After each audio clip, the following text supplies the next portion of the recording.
Good morning friends. જો આજે આપણે હિન્દી પાઠ 4 સોચ અપની અપની વિશે અભ્યાસ કરીશું। જો એની આ એક ચિત્ર વર્ણન છે। એ ચિત્ર ઉપરથી આપણે લખવાનું છે કે ચિત્રમાં શું શું દર્શાવેલું છે।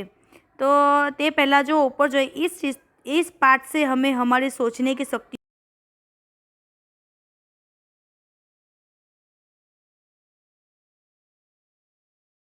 अवसर मिलता है। એટલે કે આ પાઠમાંથી આપણે શું કે આપણી વિચારવાની શક્તિનો આપણી વિચારવાની શક્તિ કેટલી છે એનો પરિચય આપને થઈ શકે છે। अलग अलग चित्रों के माध्यम से हमें अपनी वैचारिक शक्तियों का विस्तार करने का अवसर मिलता है। એટલે अलग अलग માધ્યમથી આપણે શું કરે આપણી વિચાર કરવાની શક્તિ નો વિસ્તાર કેવી રીતે કરી શકાય એ આપણે જાણી શકીએ છીએ। अलग अलग विषयों पर हमारी सोच बनती है। जुदा जुदा विषयों पर अपना विचारों बने छे। एक दूसरे से हम चर्चा करते हैं, हमारा ज्ञान बढ़ता है। कभी भी विषय पर किसी भी विषय पर पढ़ने लिखने और बोलने से हमारा आत्मविश्वास बढ़ता है। कोईपण एवो विषय हो एनी पर वाँचवाथी बोलवाथी आपणो शुं वधे छे आत्मविश्वास वधे छे। इसी प्रयोजन से रखा गया यह पाठ चित्र वर्णन हमारे लिए बेहद जरूरी है। आज प्रयुक्ति माटे जे आ चित्रपाठ आपेलो छे ते शुं छे कि आपणा माटे खूब ज जरूरी छे कि जेनाथी आपणी विचार शक्तिनो विकास थाय। सभी व्यक्ति विकास में भी फायदेमंद साबित होता है। दरेक व्यक्तिना शुं थाय छे कि विकासमां पण फायदारूप थाय छे। जो अहीं चित्र आप्या छे एमां कई कई वस्तु छे तो कि पहाड़ छे, पक्षी छे, मंदिर छे, घर छे, सूरज छे, पछी सवारनुं दृश्य छे। आखुं दृश्य केवुं छे? सवारनुं छे। त्यार पछी एक गोवाड़ियो छे એટલે કે ચરવાહા છે, ગાય છે, ભેંસ છે, કિસાન એટલે કે ખેડૂત છે, ફૂલ છોડ છે, પતંગિયા એટલે કે તિતલી છે, બચ્ચે એટલે કે બાળકો છે, નાળિયેરના ઝાડ છે। બરાબર, આ બધી વસ્તુઓ છે। હવે આનું આપણે વાક્ય દ્વારા વર્ણન કરવાનું છે। તો કઈ રીતે થાય? यह एक गांव का चित्र है। આ એક શાનું ચિત્ર છે? ગામનું ચિત્ર છે। ચિત્ર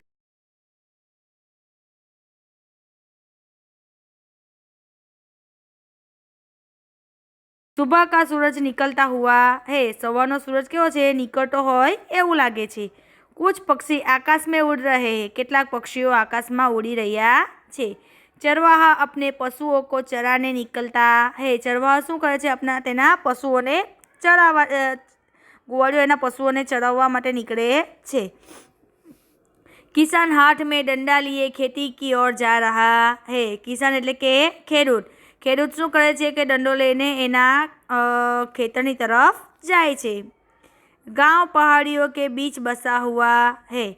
गाम क्या छे? पहाड़ोनी वच्चे छे। चित्र में नारियल के 2 पेड़ है। बच्चे बगीचे में खेल रहे हैं। जो चित्र में केटला नारियलना 2 झाड़ छे अने बाळको शुं करे छे? बगीचामां रमी रह्या छे।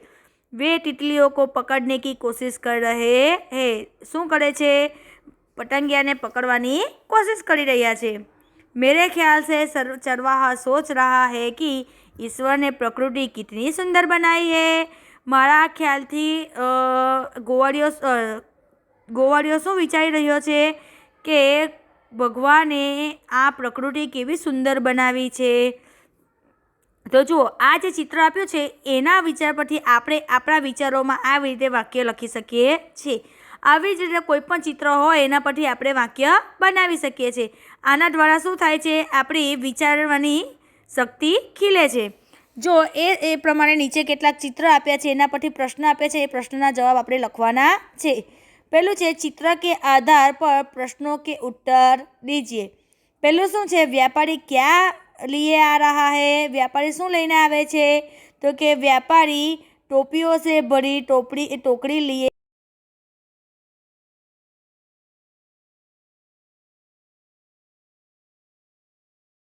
क्या रखे छे?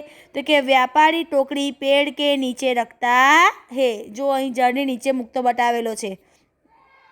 त्यार पछी त्रीजो छे पेड़ के ऊपर कौन है? तो झाड़नी ऊपर कौन छे?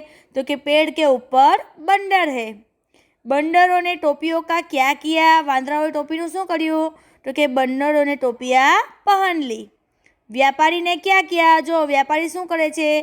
तो कि व्यापारी ने बंदरों से टोपियों लेने की तरकीब सोची।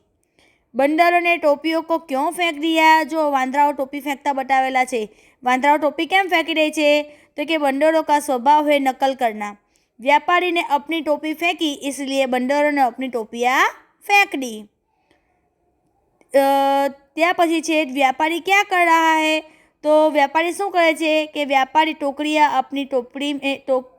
अपनी टोकरी में भर रहा है।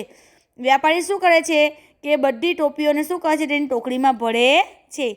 जो विद्यार्थी मित्रों अहीं आपणी आ समजूती पूर्ण थाय छे।